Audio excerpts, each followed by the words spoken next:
Hey, Amanda Holmes here. If you enjoy Ultimate Sales Machine, whether it be the book or our trainings, or you've been listening to these podcasts and you're thinking, I'd really like this to be infiltrated into my business, I want it to run in the DNA of me and my team, then I have something really special for you. A Harvard Business Review study showed that in times of financial crisis, regular and consistent training was the key differentiator to help companies sustain and strengthen and be able to set themselves out as number one in their market when people weren't spending money. That is why, with what we have on the horizon and what's happening right now, that's why we've put together a group training format, a community of like-minded ultimate sales machine believers that want to, with just 1 hour a week, work on your business in marketing, sales, and operations to get it finely tuned into with pig-headed discipline and determination to improve every little piece of your business. Just 1 hour a week. If you'd like to hear more, go to ultimatesalesmachine.com/dojo. That's DOJO. Again, ultimatesalesmachine.com/dojo. DOJO. As my father was a 4th degree black belt in karate, we decided to take this training, make it for the modern man or woman, and have it be a dojo theme. So you'll see sparring included, you'll see tournaments included, and belts. You can get your black belt certification in Ultimate Sales Machine, which will also be available. So if you want to bring in your executive team, if you want your head of sales, if you want your head of marketing, if you'd like teams to get trained in this methodology, ultimatesalesmachine.com/dojo. Welcome, everybody. Amanda Holmes here, CEO of Chet Holmes International, and you've got your weekly dose of the Ultimate Sales Machine. I have Troy Aberly, our Executive Strategy Officer, with us, and our lovely guest, Tim Yurek, who is the CEO of Tier 1 Capital. For the last 35 years, he's been turning business equity into cash, and he is in the top 1% of, what would you say, succession planning?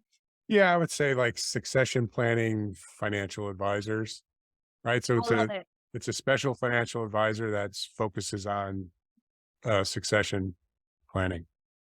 Wonderful. And what I love about Tim too is I love how you work with your daughter as well. And what you two have just been, it's been so refreshing. Our whole team just loves working with you because so intelligent. It's so obvious that you know your marketplace. You've been doing it for so long. And we've been having a ton of fun helping you with that. So without further ado, we're going to talk about, so everybody can hear what we're going to talk about, the 3 disturbing trends that are threatening family business owners that leave that next generation at risk. This is a really important topic for me, having been second generation, and I went through horrors when I inherited my father's estate. Also, the 3 reasons family business owners are unknowingly failing themselves, and then secrets on how to create that generational wealth without affecting your current cash flow. I'm sure everybody's leaning in and wanting to know, Tim. So, I love how important small and medium-sized businesses are to the economy. Do you have any like quantifiable data around how important that is? Yeah, so I've seen the research I've seen says that small businesses comprise 90% of all businesses in our country. Wow. They create half of the jobs in our economy and 44% of the overall GDP of the US economy is from generated from small businesses. So it is literally like as you mentioned, the backbone of our economy. And I would say there's literally nothing more quintessentially American than the small business, right? Take a good idea, some hard work, hope maybe some luck, or maybe take an old idea and make it better, right? Build a new mousetrap, and the world will beat a path to your door. And that is sort of like the great frontier of our country right now. Absolutely. And I think quite a lot of businesses are shaking in their boots a bit, knowing that what is going on with the recession that is supposedly supposed to hit. I'm curious, can you share a bit around what's going on for small businesses? where are they struggling right now? Because you have so many that come through your door. Well, so first of all, like small business owners, think of the hats that a small business owner has to wear: sales, marketing, operations, HR, accounting.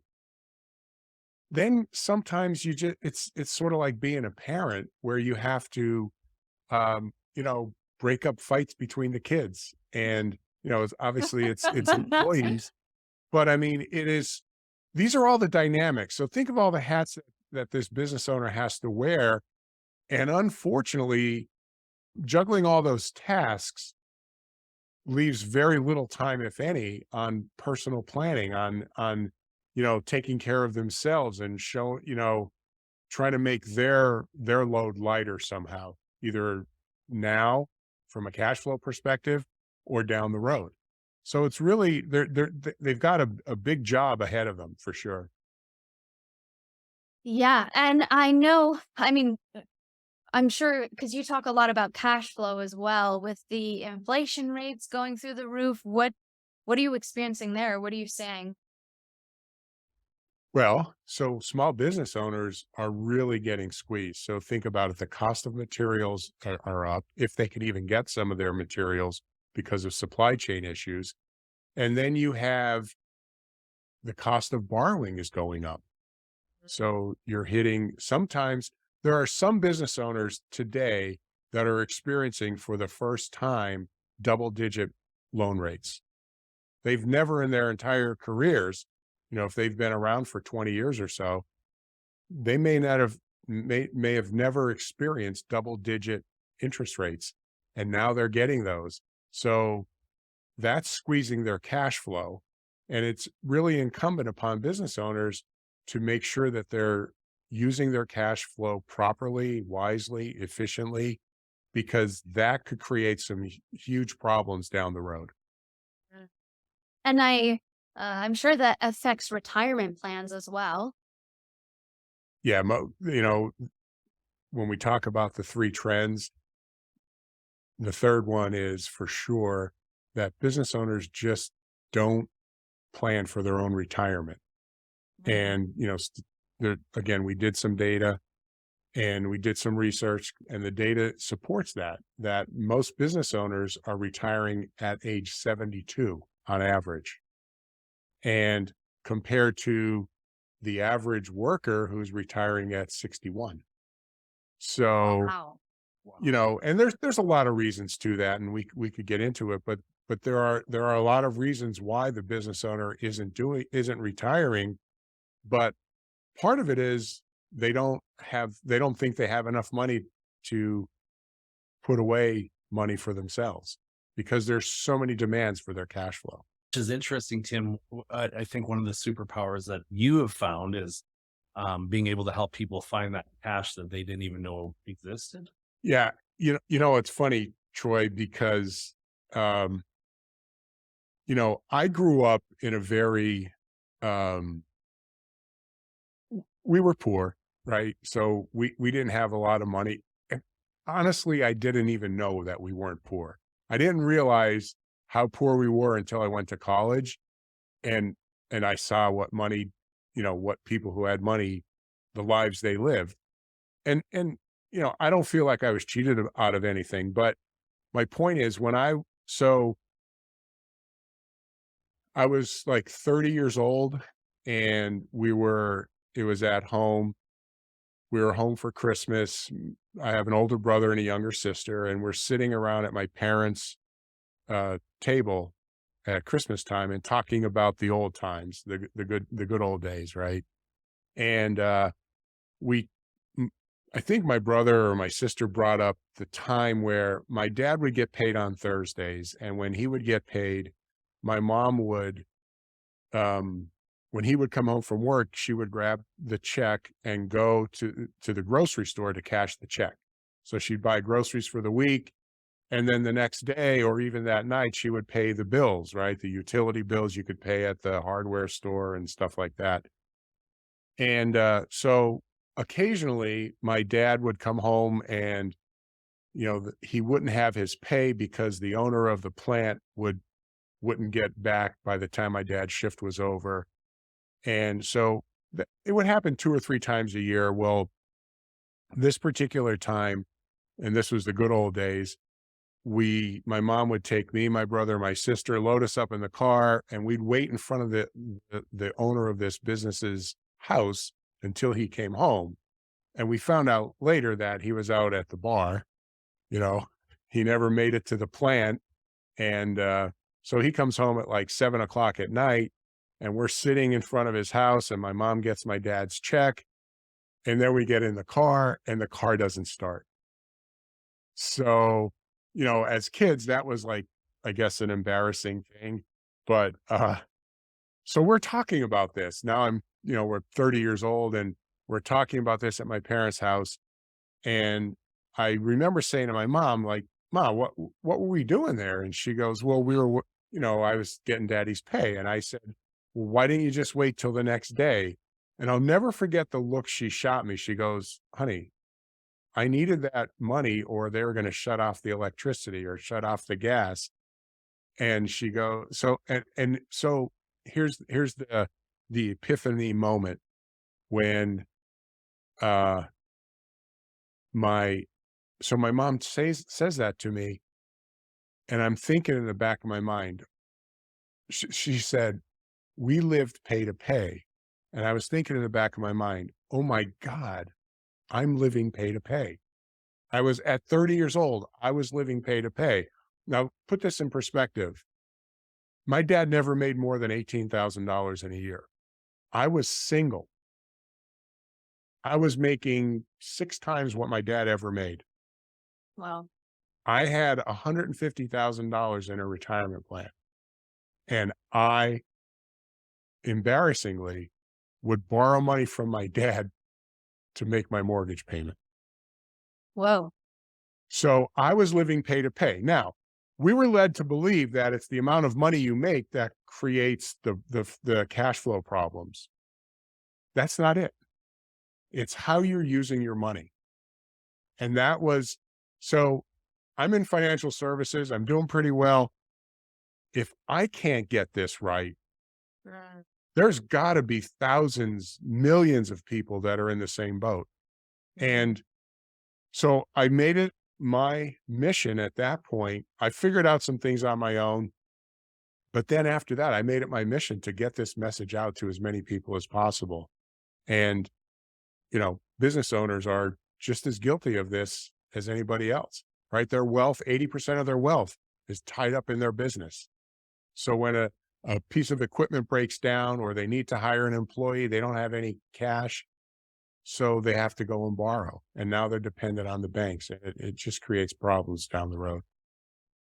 So, can you give any advice on how to protect their cash or business's cash, or help them go into retirement? I loved that story that you just gave. I mean, Well, so yeah, so we have a process that we walk all of our clients through, and it's all designed to create more cash flow without having to reduce their lifestyle, right? Everybody says, "Hey, I've got this great way to show you how to be able to save $10,000 more per month, or whatever, or we could improve your cash flow." But usually it's one of two things. A, it's spend money to market, or B, right? So increase your expenses when your cash flow is low. mm, That's a tough one. That's a heavy lift. And then the second is, um, well, how about we go cut expenses? And the biggest joke I see there is, on a personal basis, whenever I sit down with people and I talk to them about this concept, categorically across the board, this is the first response. "Well, I already got the cheapest cable deal." Right? So whenever people are looking to save money, the first thing they do is they go renegotiate their phone and cable bill. mm, But what are we talking about? $20? yeah. So, I mean, I know that's not what the business owner is doing. right? The business owner is looking for other areas. And the point is, there are so many opportunities for business owners to use their cash flow more efficiently and more effectively. And they just don't realize it. We've been conditioned by the system to accept things as normal because it benefits the system, but it doesn't benefit us. And these are some of the things that we talk to our clients about. Fascinating. I mean, I know from my personal experience, we didn't have any succession plan. We had a year and a half where my father was in the hospital with cancer. So you would think that we would have sat down and said, okay, let's organize the affairs, let's make sure, right? So it took me Right. 7 years to settle his estate. It was awful, awful. What would be advice that you would give to others to make sure that they don't have that kind of experience? So that's another part of what we provide is having those conversations because they're difficult conversations, right? So your dad was sick. It was really hard. You probably didn't know what you were getting into. And Yeah. then and so like, it's almost like you avoid the conversation because you don't want to upset your dad, but then knowing full well that, oh my gosh, I'm walking into a hornet's nest. Yeah. And I don't, did that thought ever cross your mind that, Not at all. yeah, I just, he thought that everyone in the business would take care of the business and that his assistant would take care of his personal things, and nobody, right. neither happened. So then it all fell on me and there was no roadmap, no nothing. Well, if you look at most small businesses, there's other family dynamics going on. You have some children involved in the business, Mhm. some who are not. So how do you treat them fairly? And these are, or you might have multiple children involved in the business. There's a local business here. The guy's 80, he must be 88 or 89 now, but I remember I met with him about 4 or 5 years ago, and he had two children involved in the business and one who was not involved. And I said to him, Bernie, like, you got to have these conversations. He goes, yeah, but then if I choose the one who could run the business, I'm going to upset the other one. And if I choose the one who really can't run the business, then I'm going to upset the one who can run the business. So I said, making no decision is making a decision. And really what you're doing is you're stifling the growth of the business or the ability of the business to prosper. And Yep. this is a sad thing because this is a business that's been around for 50 years. I know Troy had a similar experience. Yeah, and we spent years talking about we should talk about it, just the same as what you said. And what really happened is then when my grandfather passed away, because he always told us he was going to live forever, Right. and those odds were kind of a little against him. So, anyways, when he did pass away, he took a family that was very cohesive, got together for all kinds of functions, had business together, and all of it just collapsed overnight and turned into a lot of abuse of each other and time and things that didn't have to happen. Yet, if we'd have just talked about it, it would have been nice to, draw it out on the wall and take a picture of it, and everybody say, "Here's what happens if this happens or this happens." That if you do get sick or what have you, everybody knows ahead of time, and you're not guessing as to who got the privy to information and who didn't. There's all Right. kinds of feelings that pull out at that time, right? Yeah. I mean, that was okay, Thousands of acres, yeah. thousands of acres on a farm that Oh, just got, because the communication was there. So that's a big part of what you do in your process is having those hard conversations, because I imagine yes. has to be a And big part of it. exactly, man. And the point is that they are difficult conversations, but we're used to having them. We're used to conducting those. So it's not, nobody's gonna, I'm probably not gonna see anything new. I've seen some of the shocking things before. And people are gonna react in certain ways, but better that you get that out in the open when things are good rather than having to deal with it Yeah. when things are bad and Oh, stressful. yeah. And I have to hand it to you because so I'm giving a keynote at DLP Capital in a couple of days, and I'm talking about legacy, and I'm just walking people through these are all the mistakes that you can make. I'm telling you, so you don't make them because Right. my family made them. And there's one part where I just say, the person that managed my stock could have told me about this. My estate attorney could have told me about this. My financial planner could have told me about it. The person that helps with our life insurance, the people that came on a weekly basis to ask if we needed financial assistance because we had been in the hospital for quite some time could have said, and hey, have you managed your affairs? Here's a checklist, right? So I'm Right. so happy that you have taken this on to actually educate, because if anybody had come in and said, hey, Amanda, would you like to talk this through? So I make it my personal mission when I know that people are struggling with that, at least with an illness, because that's what I experienced. I will sit them down and say, here is everything. And it's not like it's rocket science. It's what you're saying. It's having those difficult conversations, but then also knowing that there's another path that with more communication, there's clarity. Exactly. And I can give you an example. And this was not a business that I had worked with, but it was being managed by the third generation, Mm. and the fourth generation was poised to take over. Okay. So the two brothers that were running the business were in their 60s, and they each had one brother had two sons, the other brother had three sons, all working in the business, and everybody was doing their thing and things were going well. But the founder of the business never did any generational planning. So, I'm sorry, the second generation, the founder was a very small operation. The second generation took it to a level that was unsurpassed until the third generation took it. The point is, nobody ever did any planning. And when the patriarch, the second generation passed away, he left everything to his wife.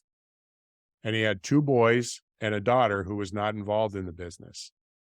And everything was seemingly on the surface pretty good until mom died. And she died about 25 years after the father. Oh, wow. And when she died, everything, she was literally the owner of the business. So they owed $8.5 million in federal estate taxes. Oh, Plus, they had to buy out the sister who was not involved in the business. And the business was so successful that it was able to absorb $10 million of loans wow. until 2007, 2008, 2009, the financial crisis hit. Business went to rock bottom. They didn't have the cash flow. They couldn't pay the loan. They defaulted. They went bankrupt.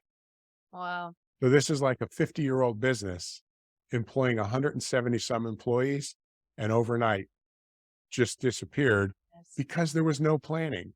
And, to your point, they had probably one of the most prestigious law firms and accounting firms in the area. Nobody touched this issue. They had financial advisors, they had Wow. insurance agents, they had stockbrokers. Nobody touched this issue. Yeah. I had 8 people that could have stepped in and said, right? That's what we teach, right? Stop pitching. If you're so focused on just pitching, you're missing the opportunity to talk to Exactly. those that are experiencing the pain the step before they would know to reach out to you. If you could even just educate them the step before, then Right. you've got a client for life, right? I would have been a client for life. Exactly. Can I add something to this? Oh, yeah. So, when somebody would be looking for assistance with their planning and their succession, what would be some of the questions that they might ask somebody like, The people who in my industry that specialize in this, they'll come in and say, hey, Amanda, or hey, Troy, I can help you with succession planning, and it's going to cost X, and it could be a big number. And you're sitting there scratching your head and saying, well, gee, if I had an extra $25,000 per month, I was sure as heck would be saving it or doing something with it. I don't have that. And that's because you're looking at things in a way that through the lens that everybody else looks at it. And we are sort of trained, I won't say sort of, I'm trained to look at things through a different lens. And because of that, where other people see no way out, we see possibilities, we see opportunities, and those opportunities are huge. I'll share with you, and I know Troy knows this. We worked with a local business. There were 5 partners, and they started a business because they worked in a grocery store, and the grocery store that the location that they had worked in, 5 siblings, was closed because the owners of that business sold out to a larger national entity. Mm. And this location was very small, not as profitable as far as the large entity was concerned. And they closed that location. So now you got 5 people who are literally running this business in this little neighborhood who all lost their jobs. Oh. So they started a business literally for a job, and they did fairly well. And, they didn't have any money, so they borrowed money to start the business. And as time went by, the business became more and more successful, so much so that about 10 or 12 years into this, they opened up a second location. And what brought them to me was one of the brothers had gotten ill, and they were paying him for 7 or 8 years. Plus, they were paying somebody to come in and do the job that he was supposed to do, but Yeah. physically he could not do. Oh, that's wild. And so the family made arrangements to take care of this brother, but they didn't have anything in writing of how they were going to do it. And no business, I don't care how successful it is, can afford to pay 2 people to do the same job. It just can't. It's not efficient. It's not effective. It's a poor deployment of capital. And ultimately, some hard feelings popped up. That's when they got involved. They got in touch with me. I got involved. We had the difficult conversation. And lo and behold, we were able to take care of buying out the brother. But more importantly, the remaining 4 partners had issues that they needed to have taken care of. They needed a succession plan. They needed a way to sort of ease themselves out of the business. And now they needed financial security because they were pouring all their income, all their profits back into the business. So at the end of the day, the price tag was about $30,000 per month to solve all of these problems. And I said to the CFO, how much can you come up with? And she said, if we scrape really hard, we could probably find $4,000 or $5,000 per month. And I said, well, we need 30. And she's like, no way, there's no way we can do this. And I knew in the back of my mind of how they were using their money, that it was possible. And I said, well, if I were able to show you a way to do that, what would you do? And they're like, absolutely. Well, let's do it now. How do you do it?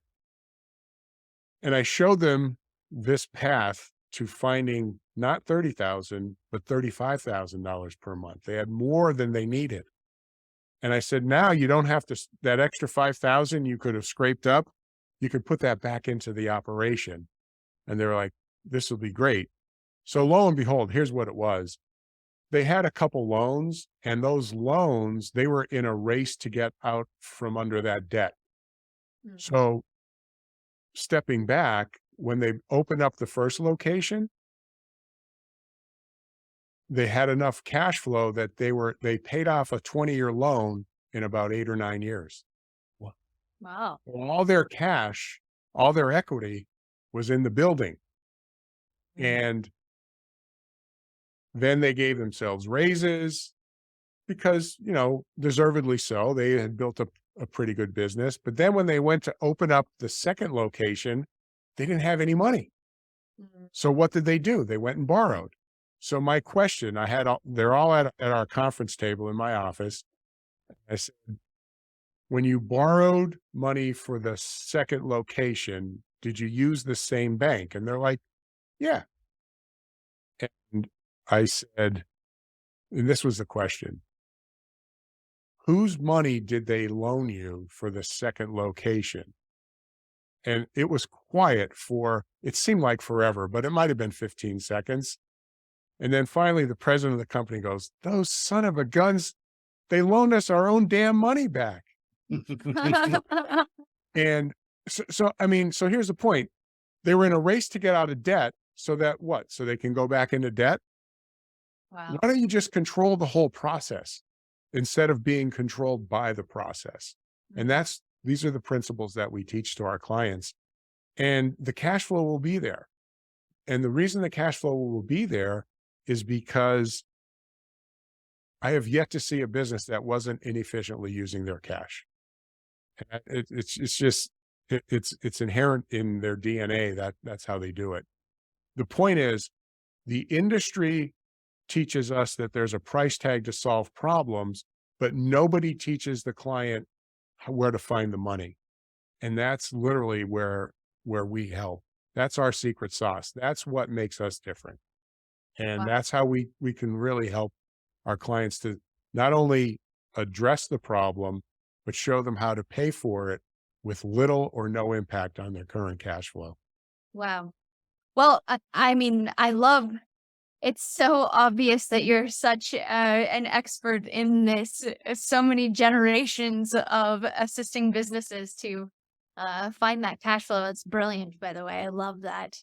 Thank you. So, for those that are listening, if you would like to get some advice from Tim and his team, tier one with the number one, tier one capital.com/gift. You can go there and get some answers for your own wealth building. It's tier one, the number one, capital.com/gift. Do you want to add anything to that? No, I mean, we are just so thrilled and blessed that we met Troy and you and Julie and your entire team. And we have gotten so focused on just getting our message to the right people. And there is such a need for people to do this, right? 18% of all small businesses, only 18% have a documented succession plan. So Wow. everybody needs this. And they just, they either think they can't afford it or they don't want to let go. So that's where we could help. We can show them how to afford it, and we can have the difficult conversations so that it's easier to let go. I love that. Well, may I ask you a little bit about so before you came to us, what made you decide that you wanted to invest in a core story? You know, that's a really good question. A good friend of mine has been trumpeting the ultimate sales machine for years. Thank you, And old friend. yes, and he has put together his own dream marketing plan Yeah. based on the book. And he's been after me for a long time. And so finally I just said, okay, I'm going to read the book. And I read the book and I was incredibly intrigued. And I said, okay, I think I want to talk to somebody about this. And that's where I had my conversation with Troy. And I will tell you that I thought, oh my gosh, this is something that maybe in a year or two we'll be able to take on. But I looked at it and thought, I don't know that I could afford not to do this right now. And so I went to work and created the cash that I needed. I just did what I do for everybody else. I did it for myself. And I said, okay, this is going to be our marketing initiative. And we have had incredible results I know we engaged you in, I think it was like the end of January. So we're really new novices, so to speak, with CHI. But I got to tell you, this has been a game changer for us. I love that. Yeah, and can you share about? Yeah, all I've heard is through the grapevine that you got a standing ovation. What happened? Can you I share? got to hear it. There's people coming up to Tim after his speech and asking you What questions. happened? Well, so, I was going to do about maybe 8 days before the conference, I got called by the person who was running the conference that, hey, we had a speaker back out. We need somebody. And I said, all right, I'll gladly do it. And I could, I mean, it's literally the stuff we talked about today. Yeah. So I could do this in my sleep because I know all of this information and I have all these stories. But what I did was I started off with using some data and the research that I was trained by Troy and Julie to find and to intersperse in my presentation. And it's funny, twice in the while I was giving the presentation, somebody asked if, hey, you you don't have any slides with all that data. And I said, well, no, it's proprietary. Well, I mean, I I just got it off the internet. It wasn't proprietary, but which makes a point, right? Data is one thing, but being able to put it in context is completely different. And that's what we got by working with Chet Holmes International was, okay, I wasn't probably really good at getting data before, and I'm not great at it now, but I'm good enough. And not only that, but now I have a process and it's a way to process everything. So we put things in context. My point is that when I was making this presentation, I could literally see people, and my whole intro was stuff I learned from Troy and Julie.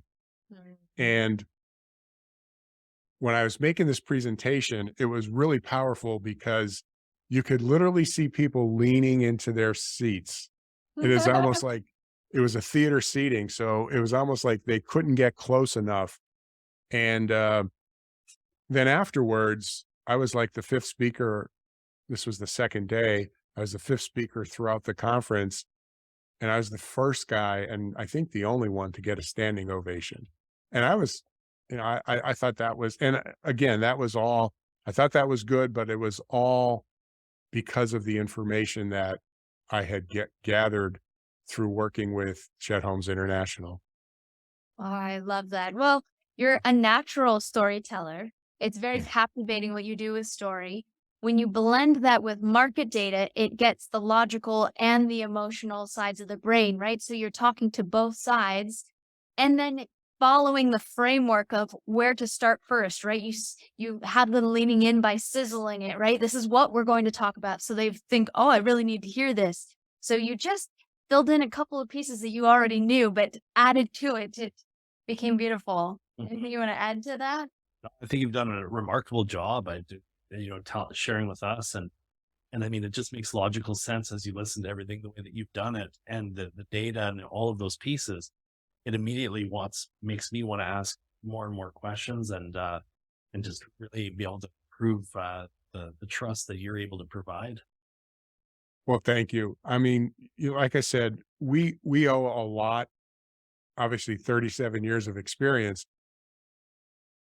but it seems like having worked with your group has it's accelerated our learning curve, so to speak.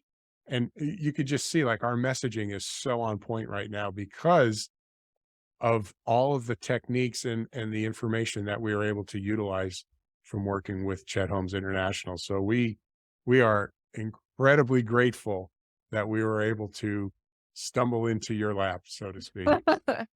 Oh, well, we are as well. It's Yes. hard to find those that are hungry to learn.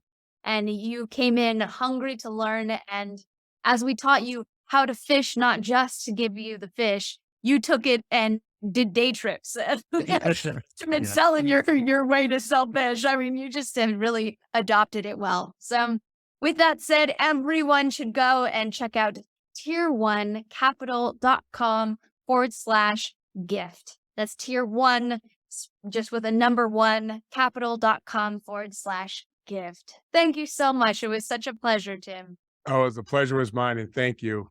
Yeah. Thank you, Tim. Yep, you're welcome. Thanks, Troy. And that was your weekly dose of the ultimate sales machine. If you're feeling like, wow, I'd really love to figure out how to put more of this into my business and see some money in my pocket, you can sign up for one of our complimentary strategy sessions. All you have to do is go to howtodoublesales.com and you'll talk to one of our growth specialists to find, where are you leaving money on the table? Where can we help you generate some revenue quickly? howtodoublesales.com.